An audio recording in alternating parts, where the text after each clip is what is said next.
I trusted her with everything: my home, my memories, my safety. Little did I know, I was handing her the keys to my heartbreak. My name is Ruth. I'm 72 years old, and before I go on, tell me in the comments, where are you watching from? I never imagined my story would unfold like this. For most of my life, I believed that no matter how cruel the world was, my daughter would be my comfort, my last bit of family I could always count on. But life has a way of pulling the rug from under you when you least expect it. 3 months ago, I collapsed in the kitchen. The kettle had just whistled, and before I could lift it off the stove, my legs gave way. The doctors later said it was a mild stroke. They admitted me to the hospital right away, and for the first time in decades, I felt helpless, like a child in need of protection. My daughter, Amanda, was by my side at first. She stroked my hair, promised me she'd take care of everything. I remember her exact words, "Don't you worry, Mom. Just focus on getting better. I'll handle the house. I'll keep it safe for you." Her voice was soft, reassuring. In that moment, I felt relief. She was all I had, my only child, and I trusted her. The doctors insisted I stay under observation for several weeks. My blood pressure was high, and they wanted to make sure it didn't happen again. Those hospital walls felt suffocating, but every time Amanda visited, bringing me a change of clothes or just sitting beside me, I reminded myself, I'll be home soon. My daughter's got everything under control. One evening, as the nurse was adjusting my IV drip, I pulled the ring of keys from my bag. My house keys. I held them in my palm, feeling their weight, the years of life they represented. That house wasn't just bricks and wood. It was the place where I raised Amanda after her father passed away, where I worked double shifts to pay the mortgage, where I patched the roof myself during storms because hiring help was too expensive. That house was my life. "Here," I said, handing Amanda the keys. "In case you need to water the plants, pick up the mail. You'll know what to do." She smiled, sliding them into her purse as though it were the most natural thing in the world. "Of course, Mom. Don't even think about it. It's all safe with me," I believed her. The hospital days dragged on. At night, I'd lie awake, staring at the ceiling tiles, thinking about home. I could almost smell the lavender I planted by the front porch, almost hear the creak of the wooden steps leading upstairs.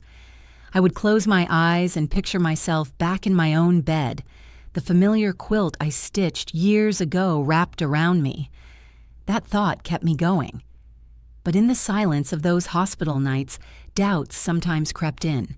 Amanda had seemed distracted in recent years, always busy, always rushing off after short visits. She had money troubles, arguments with her husband that she never fully explained. Still, I told myself, she's my daughter. She'll never betray me. Family doesn't do that. On my last day in the hospital, the doctor patted my hand with a smile. "You're strong, Ruth. You've recovered well. Just take it slow when you go home." That word filled me with joy. I imagined Amanda unlocking the front door, helping me inside, perhaps cooking us a simple meal to celebrate. I didn't know that walking up to that door would be the beginning of the greatest heartbreak of my life. The ride home from the hospital felt like freedom. I sat in the back seat of the cab, clutching my small bag, my heart beating with excitement. The nurse's words echoed in my head. "Take it slow when you go home." Home. I whispered it to myself, savoring the comfort of the word. As the cab turned onto my street, my eyes welled with tears. The little white house stood there just as I had left it, a touch of peeling paint on the shutters, the flower beds in desperate need of trimming, but it was mine. Every crack in the wall, every corner of the yard told the story of my life. The driver helped me out, and I steadied myself with my cane. My knees trembled, but I felt strong enough to make it up the walkway. I smiled, reaching into my coat pocket for the keys. My hand froze. The keys weren't there. Of course not. I had given them to Amanda, but that wasn't a problem. My daughter had promised she'd take care of everything. I knocked on the front door gently at first, then harder when no one answered. After a moment, I pulled out my spare key from my handbag, the one I always kept hidden inside a zipped pocket. Sliding it into the lock, I twisted. Nothing. The key wouldn't turn. I frowned, tried again, rattling it, jiggling the handle. It didn't fit. Confused, I bent closer, and that's when I noticed it. The lock was new. A shiny, untouched brass fixture replaced the old one that had stuck for years. My heart skipped. A rush of unease swept through me. I knocked harder now, the sound echoing across the quiet street. Finally, the door opened. Amanda stood there. My Amanda. My only daughter. But her face wasn't filled with joy or relief. Her arms were crossed, her lips pressed tight. "Mom," she said flatly, "what are you doing here?" I blinked at her, stunned. "What am I doing here?" "Amanda, this is my house. I've come home."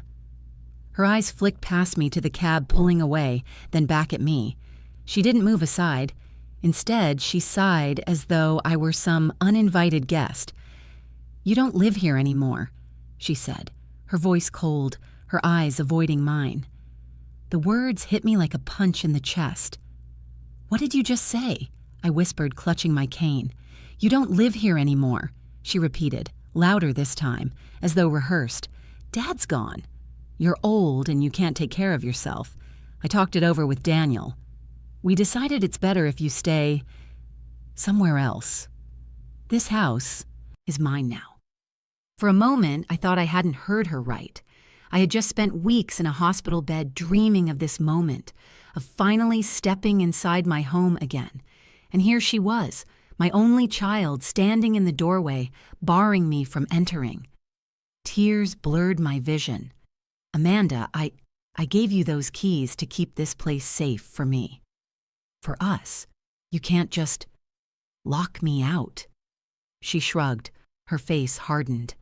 "Mom, don't make this harder than it has to be. You'll be fine. There are senior places that will take care of you. You can't live alone here anymore. You don't belong in this house." The doorframe seemed to close in around me. My chest tightened as her words sank in. This wasn't concern. This wasn't love. This was eviction. From my own home by the very child I had raised. I gripped the porch railing for balance as my legs shook beneath me. "Amanda, please, just let me in. Just let me sit down for a minute." She shook her head. "No, Mom. Go, I'll call you later." And with that, she closed the door in my face. The sharp click of the lock echoed louder than any slam. I stood there, weak, shaking, staring at the door. The house that had sheltered me through storms and heartbreaks, the house where I had rocked her to sleep as a baby, was no longer mine. I sank onto the porch step, clutching my chest. Neighbors walked by, some slowing, some looking away. I lowered my head, ashamed, humiliated, broken. The sun began to set, painting the sky in streaks of orange and purple. I whispered to myself, barely able to breathe. She's taken everything from me. But deep inside, even through the crushing pain, a small flame of resolve began to flicker. She might have locked me out today, but this fight was far from over. I don't know how long I sat there on the porch, staring at that closed door. My cane rested across my lap, and I felt smaller than I had in years. Every time I thought I'd seen the cruelest life had to offer, something new knocked me flat. When the porch light flickered on, I finally knocked again, softer this time, almost pleading. After a pause, Amanda opened the door just a crack. Her eyes darted to the street, making sure no one was watching. "Amanda," I whispered, my throat tight, "please, let me in. I'm not asking for much, just a place to rest. This is my home." She stepped outside, pulling the door shut behind her, her arms crossed tightly across her chest as if to shield herself from me. "Mom, listen," she said sharply, though her eyes avoided mine. "You don't understand. You're too old to keep this place. You can't pay the bills. You can't keep up with the repairs. Daniel and we've already talked about selling." Her words sliced through me. "Selling? Selling the house? Amanda, this isn't just a house. This is where I raised you, where your father and I built our life together before he passed. Every brick, every nail, has my blood and sweat in it. She rolled her eyes. Mom, stop being dramatic. It's just a house. People move on. You should be in a retirement community anyway where someone can look after you properly. Just a house. Just a house. Those words rattled in my skull. I thought back to the nights I worked double shifts at the diner, coming home with swollen feet and an aching back, but never letting her see me cry.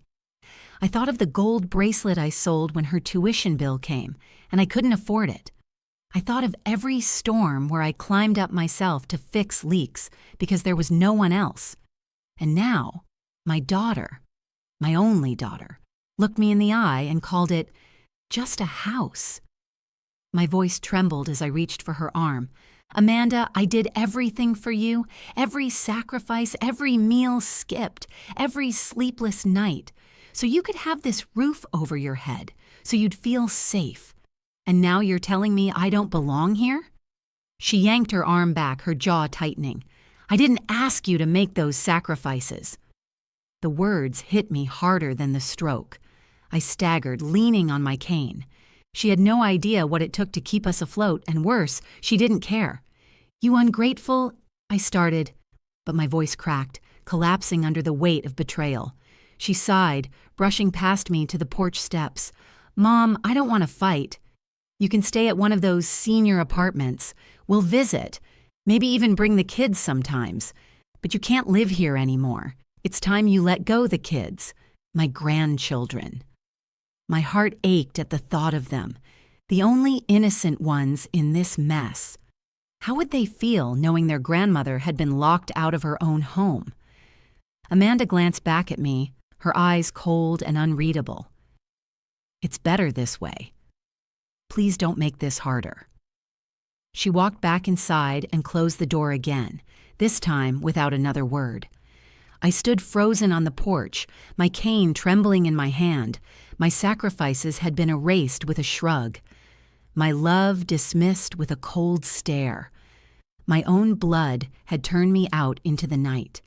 But as I shuffled down the steps and onto the sidewalk, my chest still burning with grief, I whispered a promise to myself. I may be old, but I am not finished. She will know what it means to betray me. She will know the weight of what she's done. That night, I couldn't bring myself to wander too far. My legs were still weak from the hospital, and my spirit felt even weaker. I shuffled slowly to Mrs. Langley's house, my neighbor for over 30 years. She'd watched Amanda grow up, even babysat her when I had to work late. If anyone could understand, I thought, it would be her. I knocked on her door, my hands trembling. She opened it with her usual warm smile, but it faltered when she saw my face. Ruth? Good heavens, are you all right? You look like you've seen a ghost. I wish it were just a ghost, I said softly. My voice cracked as I explained everything. The hospital, giving Amanda the keys, coming home to change locks. My words tumbled out, desperate for someone to tell me this was a nightmare I would soon wake from. Mrs. Langley's hand flew to her chest. Oh, Ruth! That's terrible. She guided me inside, set me down at her kitchen table, and poured me a glass of water. For a moment, I felt the comfort of kindness. But then her expression changed, hesitant. You know, dear, Amanda has been under a lot of stress. Raising kids, managing finances. Sometimes young people make decisions we don't understand. Maybe she really thinks she's helping you. Helping me, I snapped, the hurt flaring up again. By throwing me out of my own home? She sighed, patting my hand. I'm not saying it's right, Ruth. But maybe you did spoil her a little over the years. Always giving in, always making sure she had everything. Children grow up expecting more when they never had to go without her words cut deep, because somewhere inside me, I knew there was truth in them. I had given Amanda too much, never letting her feel the sharp edge of sacrifice. But wasn't that what mothers were supposed to do? I spent the night on Mrs. Langley's couch, staring at her ceiling in the dark. Every creak of her old house reminded me of my own, the one just across the street, standing cold and locked against me. The next morning, I tried calling Amanda. No answer. I tried again in the afternoon. Still nothing. My heart ached, but I couldn't sit still. I called my cousin Betty, who lived a few miles away. "Betty," I said, my voice trembling, "I don't know what to do." "Amanda won't let me in the house." There was a long pause. Finally, Betty spoke. "Ruth, you know I love you, but Amanda is her own woman now. Maybe she feels entitled. Maybe she thinks she deserves it." "Deserves it?" I asked, stunned. "Well, you always talked about leaving the house to her one day, didn't you?" "Maybe she thought you were giving it to her early." I hung up before my tears drowned my voice. Betrayal wasn't just at my front door. It was in the voices of those I thought would understand. Everyone seemed ready to excuse Amanda, as if I had no right to feel robbed. By evening, I wandered the streets, cane tapping the pavement. I felt like a ghost in my own neighborhood. Every corner held a memory of Amanda's childhood, her laughter on her bike, the chalk drawings on the sidewalk, the scraped knees I kissed better. And now, those memories mocked me, whispering that love wasn't enough to keep a child loyal. When night fell again, I found myself back on Mrs. Langley's couch. My chest ached, not from the stroke this time, but from a deeper wound. Lying there in the dark, I whispered to myself, "If no one will stand with me, I'll have to find another way. My house is mine, and I won't let it go without a fight." The third morning after Amanda shut me out, I woke up on Mrs. Langley's couch with a stiffness in my bones that no amount of stretching could fix. It wasn't just age. It was the weight of humiliation, the ache of betrayal. I couldn't keep drifting from one borrowed pillow to another. I needed answers. I needed protection. And most of all, I needed to remind Amanda and myself that I wasn't powerless. That's when I remembered him, Mr. Harold Benton, my family's lawyer for decades. Harold wasn't flashy. He never drove a fancy car or wore expensive suits. But he was steady, dependable, and most importantly, he knew my history. He had helped me draw up my will years ago, long before Amanda was grown, and long before greed clouded her judgment. I called his office. His secretary recognized my voice instantly. "Ruth, of course Mr. Benton can see you. He's always said you're one of his most loyal clients. Come in this afternoon." Those words alone gave me the first sliver of relief I'd felt in days. When I stepped into Harold's office, the smell of old leather and paper greeted me. The walls were lined with books, and behind his desk sat the same man I remembered. Gray hair, kind eyes, glasses perched on his nose. He stood up as I entered, concern etched on his face. "Ruth," he said warmly, shaking my hand gently, "you look tired. Sit down. Tell me what's happened." I didn't hold back. My voice wavered as I told him about the hospital, the keys, the locks. Amanda's words. "You don't live here anymore." Each detail seemed to harden his expression, until finally, when I finished, he leaned back in his chair with a sigh. "That's low, Ruth," he said, shaking his head. "Even for families who fight over property, this is heartless." Tears filled my eyes again. "She's my daughter, Harold. I thought she'd protect me. Instead, she's thrown me out like a stranger." He opened a drawer and pulled out a thick folder. "Do you remember this?" He slid it across the desk toward me. My name was printed neatly across the top. I nodded. "My will." "That's right," he said, tapping it. "You signed this 5 years ago. It clearly states that the house remains yours until your passing. Only then will it pass to Amanda, provided she fulfills the conditions we outlined." I blinked, confused. "Conditions?" He flipped to a page and read aloud. "The beneficiary must act in good faith, providing care and support to the testator. Should evidence of neglect or malicious action occur, the inheritance will be null and void." My breath caught. I had almost forgotten those words. At the time, Harold had insisted we include them. "It's a safeguard," he'd said. "Too many elders are mistreated for money. This ensures your daughter earns what you give her." I never thought I'd need that safeguard. Until now. "So you're telling me," I whispered, my voice trembling, "if Amanda continues this way, she could lose everything?" Harold nodded firmly. "Exactly. And if she tries to push you out permanently, the law is on your side. You're still the legal owner. She has no claim until you pass, and only if she treats you with dignity." For the first time in days, a spark of power stirred inside me. I wasn't as helpless as Amanda thought. Harold leaned forward. "Ruth, you have two choices. We can act now, file a formal complaint, involve the courts, or—" He paused. "You can wait." Sometimes the weight of a will is more powerful than any legal document waved in a courtroom. If Amanda learns what's written here, her tune may change. I sat silently, the words rolling through my mind. I pictured Amanda's cold eyes at the doorway, her cruel dismissal, and I pictured her face when she realized she wasn't holding all the cards. A slow, bitter smile crept onto my lips. "No, Harold. Let her show her true colors first. I want to see just how far she'll go. Then, when the truth comes out—" I clenched my cane tightly. "She'll know exactly what she's lost." Harold nodded solemnly. "Then we'll wait. But Ruth, don't lose hope. The law is on your side. And sometimes justice has a way of coming when it's least expected." As I left his office, folder clutched to my chest, I felt a strange mix of grief and strength. Amanda thought she had stripped me of everything. She didn't know I still held the one thing she wanted most, the power to take it all away. That night, back on Mrs. Langley's couch, I clutched the folder Harold had given me to my chest like a shield. The words inside it carried power. Yes, but they also tore open something I had buried for years. As I stared at the ceiling, memories swept over me, uninvited and sharp. I saw myself at 29, standing in the kitchen of that same little house, my hands raw from scrubbing dishes after a double shift at the diner.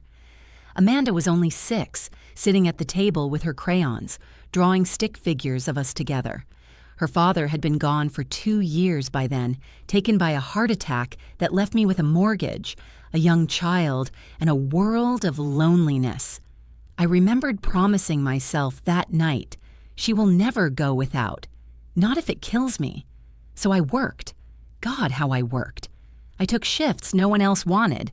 Christmas mornings, New Year's Eve, long weekends where families gathered while I carried trays and smiled through aching feet.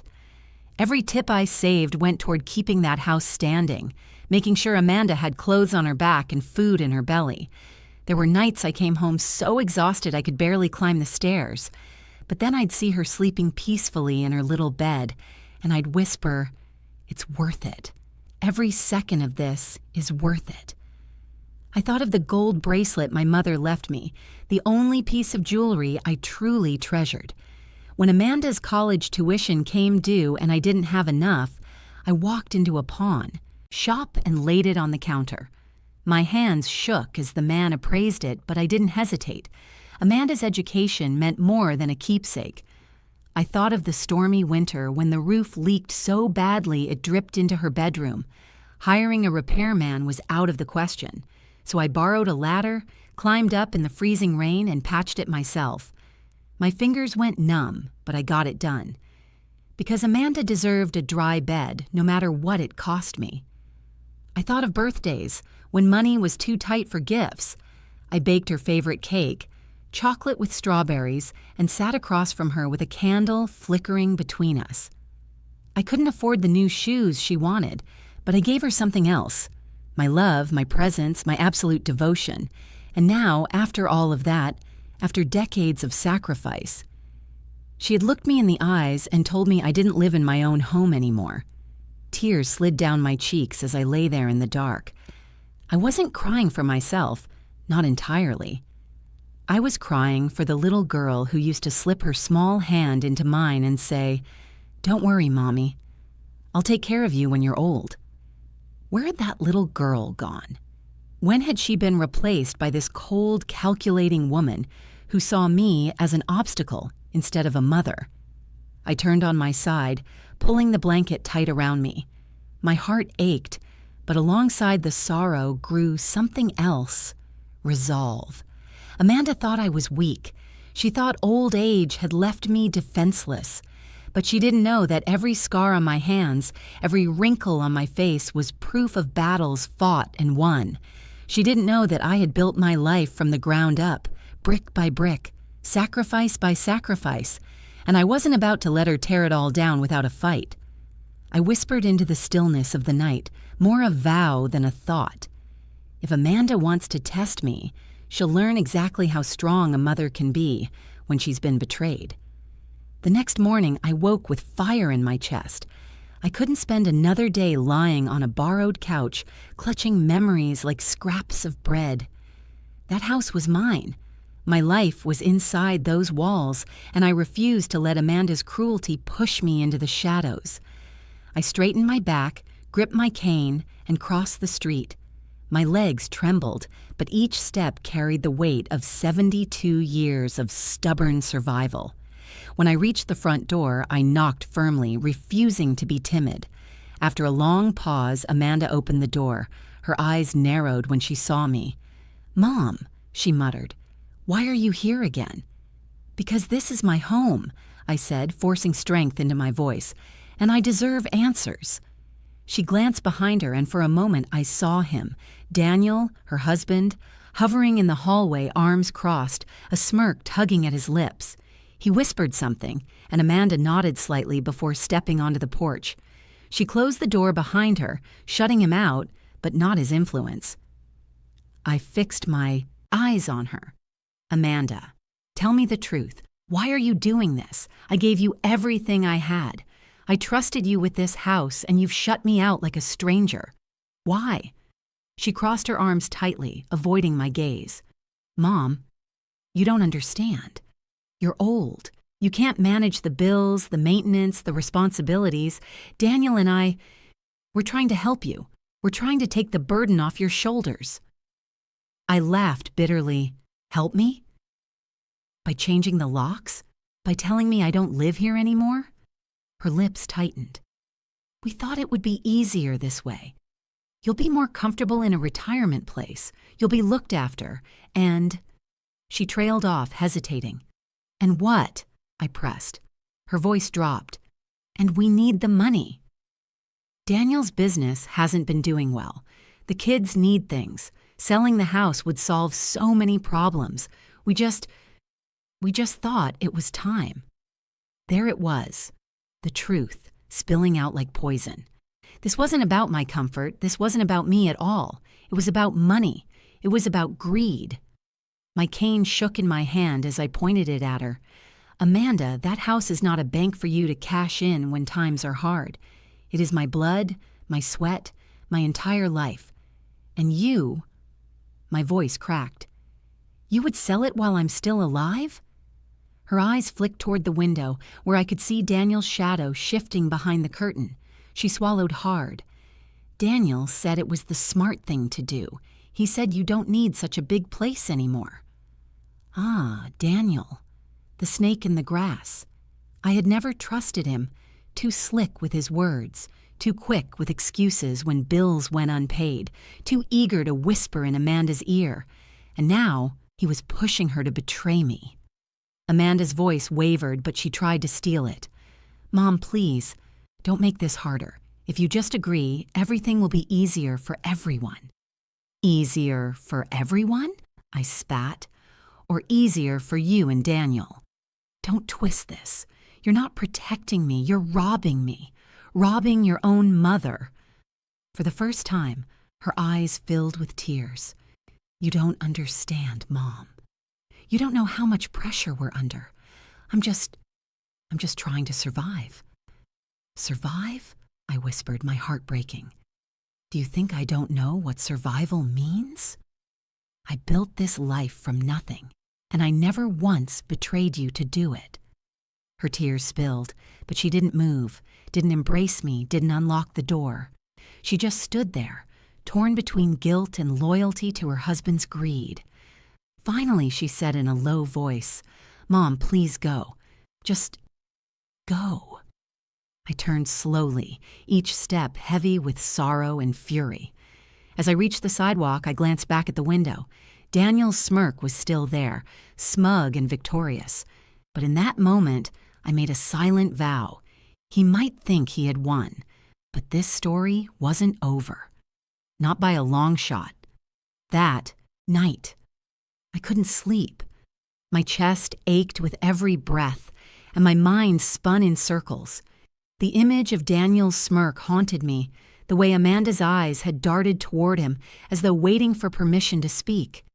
My daughter, the child I had carried, fed, clothed, and fought for, was now nothing more than a puppet, and the strings were tied around money. I knew talking to her face to face was useless. Every time I opened my mouth, Daniel's shadow loomed between us, so I did what I'd always done when words failed me. I wrote. I sat at Mrs. Langley's kitchen table with a pad of paper and an old fountain pen I had brought from home years ago. The words poured out of me, raw and heavy. Amanda, I don't know where I went wrong. I don't know when the little girl who used to promise she'd take care of me disappeared. Maybe it was my fault. I gave too much. I protected you from too many of life's hardships. I thought love was enough. Maybe I was wrong. But this house is more than wood and brick. It is the story of our family, the story of my sacrifices, the story of your childhood.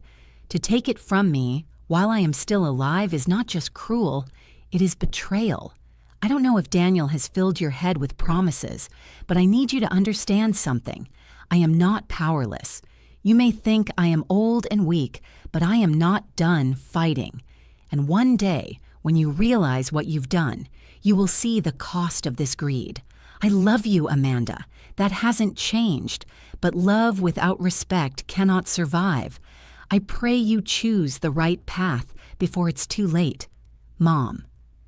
When I finished, my tears had stained the page in little blotches of blue ink. My hand trembled as I folded the letter carefully and slid it into an envelope. The next morning, I walked across the street and slipped it into the mailbox attached to the front porch. My heart pounded as I turned away, hoping, foolishly, that Amanda might read those words and remember who she once was. Hours passed. From Mrs. Langley's window, I watched as Amanda came outside, pulled the envelope from the box, and tore it open. For a brief moment, I thought I saw her face soften. She read quickly, her brow furrowed. Then Daniel stepped onto the porch. She handed him the letter. He scanned it, his lips curling into that same smug smile. Without hesitation, he crumpled it in his fist and tossed it into the yard. Amanda didn't stop him. She didn't even bend down to pick it up. My heart cracked in two, the words I had bled onto that page, dismissed like trash. My daughter stood there, arms crossed, listening as Daniel whispered into her ear. And then she nodded. She nodded. That was the moment I understood. Amanda wasn't just being pressured. She had chosen her side. I sank back into the couch, my hands shaking. Mrs. Langley tried to comfort me, but her words barely registered. My love letter to my daughter had been shredded before my eyes, but a strange calm settled over me too, a clarity I hadn't felt before. That letter hadn't been for Amanda. It had been for me, a way to put into words what I could no longer hold inside. And now, with every line of it discarded in the dirt, my resolve hardened. Amanda thought she had silenced me. But she had no idea that the will, those signed papers locked away in Harold's office, still held the final word. And when she learned the truth, it would not be ink on paper she'd be forced to reckon with. It would be the weight of her own choices. 2 weeks passed in a fog of humiliation and quiet rage. I stayed at Mrs. Langley's, trying not to burden her, but every time I looked out the window and saw my own house sitting across the street, a sharp pain stabbed through me. Amanda hadn't come once to see if I was all right. Not once. But whispers travel fast in a small town, and one morning, I heard them. I had gone to the pharmacy to refill my prescription when I overheard 2 women by the counter. One of them was Mrs. Peters, who worked part-time at the law office where Harold's secretary sometimes shared too much. "I heard Ruth had a will drawn up years ago," Mrs. Peters whispered. "And let me tell you, it isn't as simple as Amanda thinks. There are conditions." My ears pricked instantly. The other woman gasped. "Conditions? Like what?" Mrs. Peters lowered her voice, but I caught enough. "It's tied to how she treats her mother. If she neglects her, she could lose everything." They clucked their tongues in disapproval, muttering about ungrateful children and greedy husbands. I slipped out quietly, clutching my bag. By the time I crossed the street back home, Amanda was already outside, pacing on the porch, her face pale and tight. She must have heard the same whispers. She spotted me instantly. "Mom," she called out, her voice strained. "Can we talk?" For a second, I froze. I hadn't heard her call me Mom with that tone in weeks. I walked closer, cane tapping against the pavement, but I didn't step onto the porch. Amanda wrung her hands, her eyes darting nervously. I've been thinking. Maybe I was too harsh. Maybe I shouldn't have said what I said. I kept my face calm, but inside, my chest burned. This sudden change of heart, it wasn't remorse. It was fear. "Harold told you, didn't he?" I asked quietly. Her eyes flickered. "What? No? Don't lie to me, Amanda." "You found out about the will, about the conditions." She swallowed hard, her silence speaking louder than any denial. "Mom," she said finally, her voice softer now, "please, you don't understand. Things have been so hard with Daniel's business. We've been drowning. I panicked. I shouldn't have locked you out. I want you to come home." Her words should have warmed me. They should have been the apology I longed for. But her eyes gave her away. They weren't filled with love or guilt. They were filled with desperation. "You don't want me home," I whispered. "You want security. You want to make sure the will doesn't slip from your hands." Tears welled in her eyes, and she shook her head. "No, Mom, I swear." But I cut her off. "I know you, Amanda. I know when you're lying. You're not begging me back because you love me. You're begging because you're scared of losing what you think you're owed." Her tears spilled then, rolling down her cheeks. "I made a mistake. Please just give me another chance." I turned away, my cane trembling in my hand. Behind me, her voice cracked. "Mom, please. Don't leave me out here like this." I stopped at the edge of the sidewalk. "You did worse to me, Amanda. You left me standing right here, weak and sick with nowhere to go. That memory doesn't fade so easily." For the first time, she looked small, like the little girl I used to comfort. But now, instead of innocence, her face carried fear. And I knew then. The will had changed everything. She had tasted the edge of losing it all, and now she would cling to me, not out of love, but out of greed disguised as remorse. The next morning, I woke to a knock at Mrs. Langley's door. When I opened it, Amanda stood there, eyes swollen, hair unkempt, and clutching a grocery bag like some peace offering. "Mom," she said, her voice breaking, "I brought you breakfast. Your favorite, blueberry muffins. From the bakery, you like." I stared at her, silent. She shifted on her feet, the plastic bag crinkling in her hands. "Can we talk?" she whispered. Mrs. Langley glanced at me, worry etched across her face, but I nodded and stepped aside. Amanda followed me into the kitchen, setting the bag down on the table as if that act alone might erase weeks of betrayal. She sat across from me, twisting her hands together. "Mom, I'm so sorry. I don't know what came over me. Daniel, he's been pushing me, saying we needed money, saying the house was too much.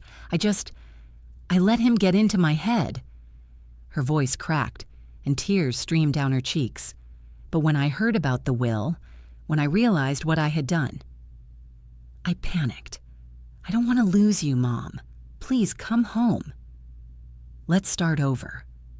Her words echoed the ones I'd prayed for in sleepless nights. A part of me wanted to believe her, to wrap her in my arms and forget everything. But another part, the part that had watched her tear up my letter and nod at Daniel's whispers, stiffened. "Why now, Amanda?" I asked, my voice steady.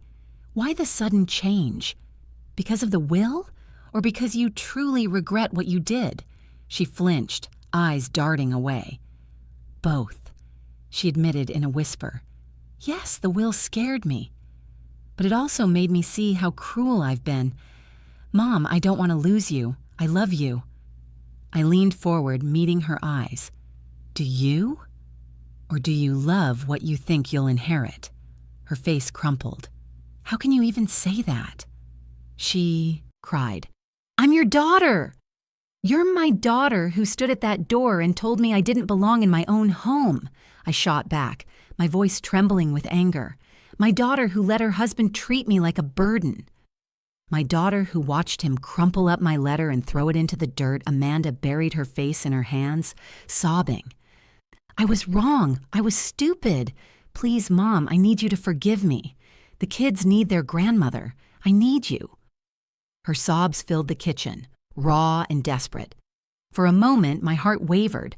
I saw glimpses of the little girl who used to run into my arms after scraping her knees, crying for comfort. But now, the cries were tangled with something darker. Fear, greed, desperation.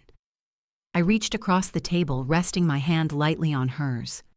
"Amanda," I said softly, "forgiveness isn't given with tears. It's earned with truth." Her fingers gripped mine tightly as though trying to pull me closer. "Then let me prove it. Let me take care of you again. Move back in. Please, just give me another chance." I pulled my hand back slowly, my eyes never leaving hers. "It's not that simple anymore." Her mouth fell open, her breath catching. She looked like someone who had rehearsed a script but didn't know what to say when the lines changed. I stood, leaning on my cane. "I'll think about it." "That's all I can promise right now." Amanda rose too, her hands trembling. "Please, Mom, don't shut me out. Don't do to me what I did to you." Her words lingered in the air long after she left. I sat back down, staring at the untouched muffins, their sweetness mocking the bitterness in my chest. For the first time, Amanda was the one begging on the doorstep, but I knew better than to let desperation mask itself as love. This was only the beginning of her scramble to win back what she thought was slipping through her fingers, and I wasn't sure yet whether I'd let her succeed.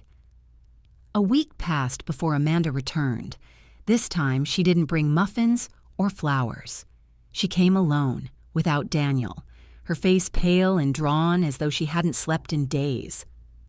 I was sitting on Mrs. Langley's porch when she walked across the street. For once, there was no arrogance in her step. She moved slowly, cautiously, like someone approaching a fragile piece of glass. "Mom," she said quietly, stopping at the bottom of the steps, "can I talk to you?" I didn't answer right away. I simply looked at her, letting the silence hang heavy between us. Finally, I nodded. She climbed the steps and sat beside me, her hands trembling in her lap. "Daniel and I," she began, her voice cracking, "we already spoke to a realtor." The words cut through me like a knife. My chest tightened, and I gripped my cane so hard my knuckles whitened. "A realtor?" I whispered. "You were going to sell my house without even telling me?" Tears welled in her eyes, and she shook her head quickly. "It wasn't supposed to happen like that. We thought you wouldn't be able to live there alone anymore. Daniel said it was the only solution. He promised it would help us all." "Help us?" I spat. "Or help him? Amanda, don't you see? He's using you. He's using my house, my life. And you let him." Her face crumpled, and the tears spilled down her cheeks. I know, Mom. I let him push me. I let the money get into my head. We were behind on bills. The kids needed things. And he kept telling me this was the answer. I thought if I just agreed, everything would be easier." I shook my head slowly, the anger bubbling up inside me. Easier? Do you know what wasn't easy, Amanda? Working 2 jobs after your father died so you could have clothes on your back, pawning my mother's bracelet so you could go to college, climbing onto that roof in the middle of winter with frozen fingers because I couldn't afford a repairman. That wasn't easy, but I did it because I loved you. And this, I pointed across the street to the house. This was the one thing I built with my blood and sweat, and you nearly sold it like a used car. She buried her face in her hands, sobbing. I'm so sorry, Mom. I wasn't thinking clearly. Daniel said, I cut her off sharply. Stop blaming Daniel. Yes, he's greedy. Yes, he whispered poison in your ear. But you had a choice, Amanda, and you chose to turn your back on me. Her sobs shook her shoulders, but I didn't move to comfort her. For the first time in my life, I let her sit with her guilt. When she finally looked up, her eyes were swollen and red. What can I do? Tell me what I can do to make this right. I stared at her, my heart torn in two. Part of me wanted to reach out, to cradle her like the little girl she once was. But another part, the part that still felt the sting of being locked out of my own home, knew that some wounds couldn't be healed with words. Truth, I said quietly. The only way forward is with truth. No more lies, no more excuses. If you want forgiveness, Amanda, it has to start with honesty. She nodded, sniffling. Then here's the truth. We already had buyers interested. Daniel wanted to list the house next month. He said once it's sold, we could put you in a retirement home and use the rest to pay off our debts. He said you'd understand one day. Her words sent a chill down my spine. My own daughter discussing my future like I was a piece of furniture to be moved around. I stood slowly, leaning heavily on my cane. Thank you for telling me, Amanda. Now I know exactly where I stand. Her tears fell harder. Mom, please don't give up on me. I don't want to lose you. But as I walked back inside Mrs. Langley's house, I realized something important. Amanda was more afraid of losing the house than losing me, and that truth broke me more than anything else. After Amanda's confession, I spent the night awake, staring at the ceiling of Mrs. Langley's spare room. My heart felt like a cracked vase, still holding together, but one wrong touch and it would shatter completely. She had begged for forgiveness.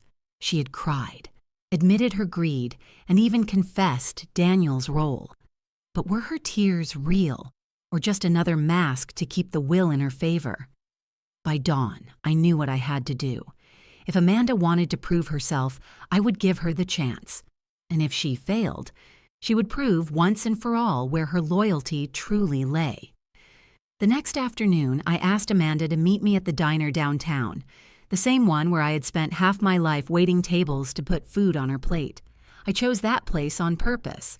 I wanted her to sit in the same booths where I once staggered after 12-hour shifts, aching but proud because I was fighting for her. When she walked in, she looked nervous but hopeful. She slid into the booth across from me, her eyes searching mine. Mom, thank you for meeting me. I was scared you'd never want to see me again. I folded my hands on the table, studying her carefully. Amanda, I've been thinking about the house, about the will. Her shoulders tensed, but she tried to smile. What about it? I might make changes, I said slowly. I'm considering rewriting parts of the will. Her eyes widened and I saw it, the flash of panic quickly hidden behind a mask of calm. She forced a small laugh. Changes? What kind of changes? I haven't decided yet, I replied, keeping my voice even. But I want to make sure the house goes to someone who truly values it, someone who understands what it means to me, what it's worth beyond money. Amanda reached across the table, grabbing my hand. Her palm was damp, trembling. Mom, please. You don't need to do that. I made a mistake, but I've learned from it. I swear I'll take care of you. I'll take care of the house. Just don't take me out of the will. Her voice cracked, and her grip tightened. I looked into her eyes, but instead of love, I saw fear. Fear of losing property, not a mother. Why are you so worried, Amanda? I asked softly. If you truly care for me, the will shouldn't matter. It should be about us, not about what I leave behind. Her lips trembled, and for a moment I thought she might finally break. But then her words spilled out, desperate and raw. "Because we need it, Mom. Daniel's business is sinking, the kids' tuition is piling up, and that house is the only way out. Don't you understand? Without it, we're drowning." There it was, the truth, laid bare at last. I pulled my hand away, leaning back in the booth. "So that's what I am to you now? A lifeline, a bank account, not a mother." Tears filled her eyes again, but I didn't soften this time. I had tested her and she had failed.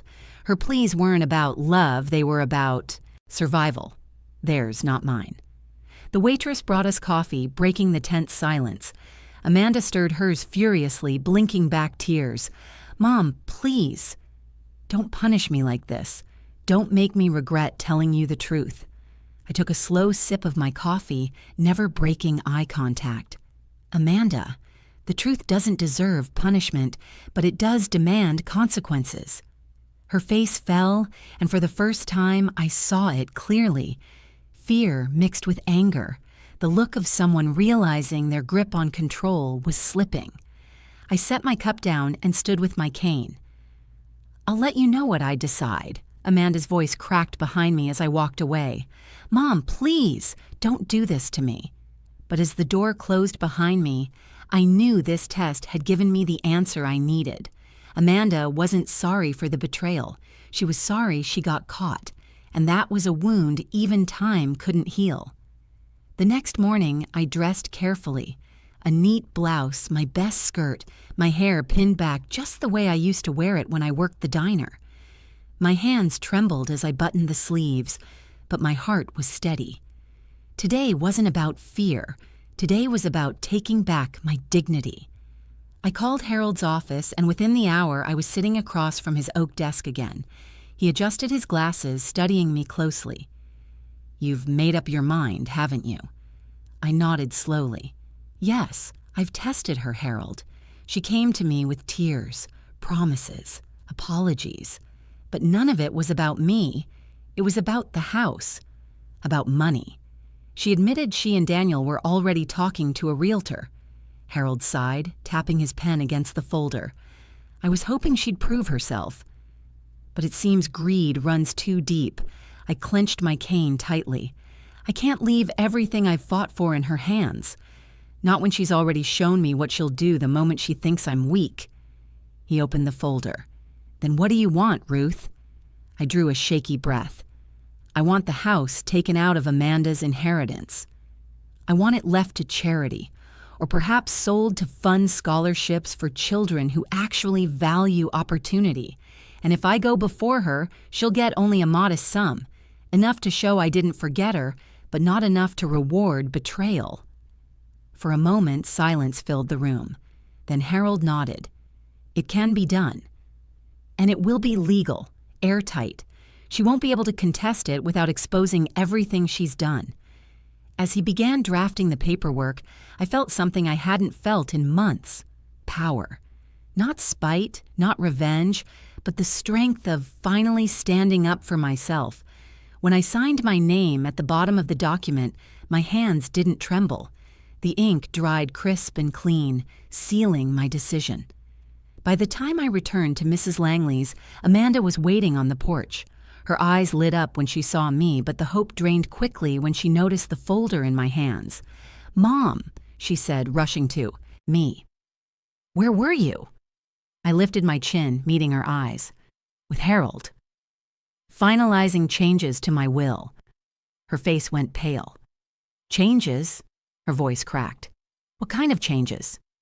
"The kind you made necessary," I said coldly. "The kind that ensures this house won't be sold out from under me. The kind that punishes greed." Her lip trembled and tears filled her eyes. "Mom, no! Please, you can't!" She reached for my hand, but I pulled it back. "I can." And I did. She collapsed onto the step, sobbing, her hands covering her face. "You don't understand. If you take this away, we'll lose everything. Daniel will leave me. The kids—" I closed my eyes, her words cutting me to the bone. Not once did she say, "I'll lose you, Mom." Always about what she stood to gain or lose, always about herself. When I opened my eyes again, my voice was steady. "Amanda, I gave you everything I had, and when I needed you most, you gave me nothing but betrayal. That has consequences." She sobbed harder, but I didn't move to comfort her. I had spent my whole life giving her unconditional love. Now, for the first time, I gave her the truth.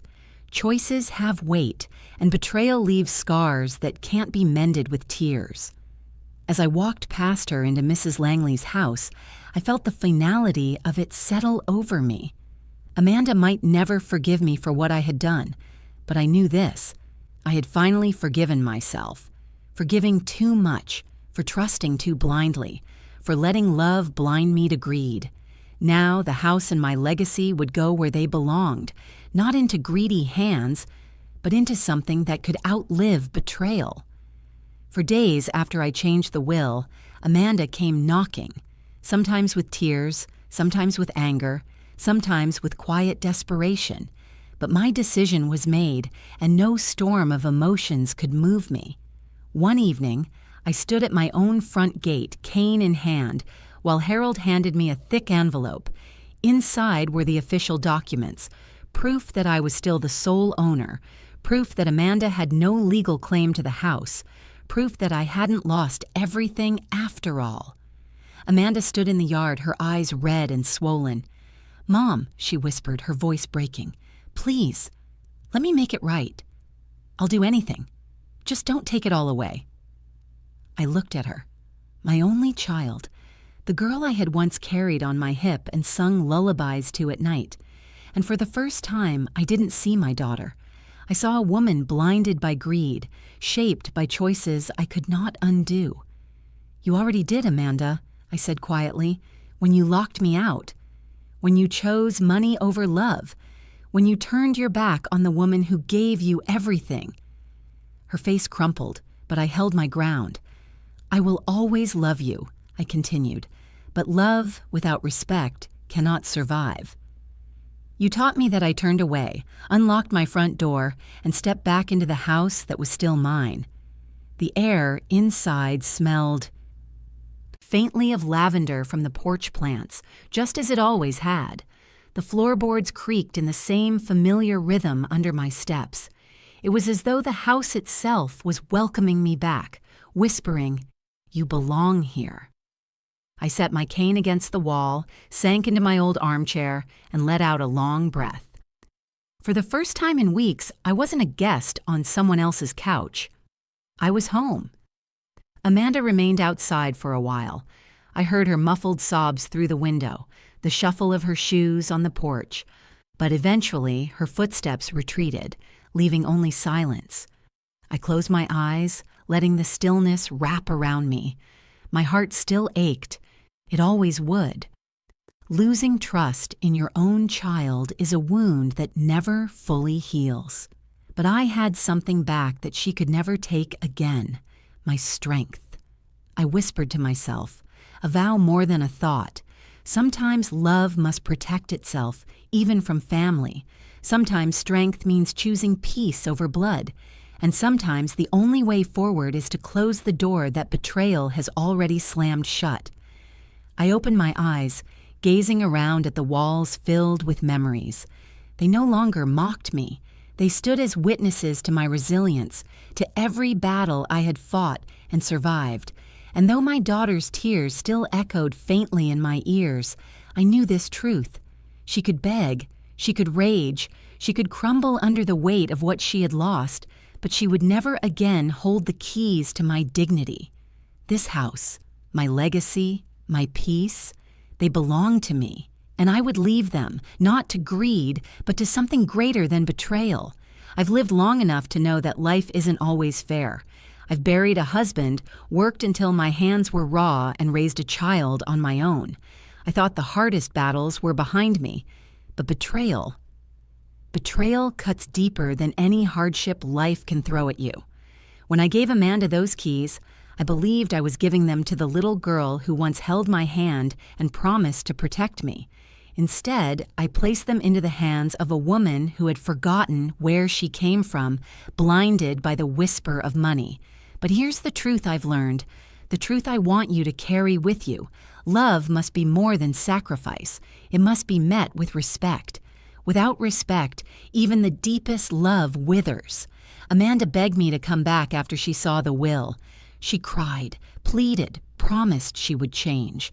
But I knew those tears weren't for me. They were for what she feared to lose. And I could not allow my final legacy to be stained by greed. So I chose peace. I chose dignity. And I chose to protect the life I built with my own hands. My daughter may never forgive me, but I know this. One day, when she looks back at what she threw away, she will realize it was never the house she lost. It was me. To those of you listening now, wherever you are, remember this. Family can wound us deeper than strangers ever could. But strength means knowing when to draw the line, even with the ones we love most. Because sometimes protecting yourself is the greatest act of love you can give. And as I sit here tonight, in the home I fought to keep, I finally understand. I didn't lose everything. I found myself again.